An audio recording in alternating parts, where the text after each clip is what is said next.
आंधळीतील वाळू चोरांकडून माण तहसीलच्या डोळ्यात वाळू फेक। पाहूया सविस्तर बातमी। आंधळी तालुका मान या ठिकाणी वाळू चोरांकडून दिवसाढवळ्या मोठ्या प्रमाणावर वाळू चोरी सुरू आहे। त्यामुळे येथील वाळू चोरांकडून मान तहसीलच्या डोळ्यात वाळू फेक सुरू असल्याची चर्चा संपूर्ण तालुक्यात रंगली आहे। गेल्या काही दिवसांपासून आंधळी परिसरात माणगंगा नदीपात्रातील काळे सोने वाळू चोरांकडून मोठ्या प्रमाणावर चोरलं जात आहे। हे वाळू चोर एवढे मुजोर आहेत की ते महसूलच्या कारवाईला न जुमानता भर दिवसात जेसीबी आणि ट्रॅक्टरच्या सहाय्याने माणगंगा नदीवर अत्याचार करत आहेत।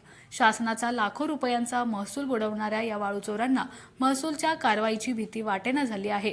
अवैध वाळू वाहतूक करणाऱ्या ट्रॅक्टरचे नंबर प्लेट गायब करून हे सर्रास वाळू चोरी करत आहेत।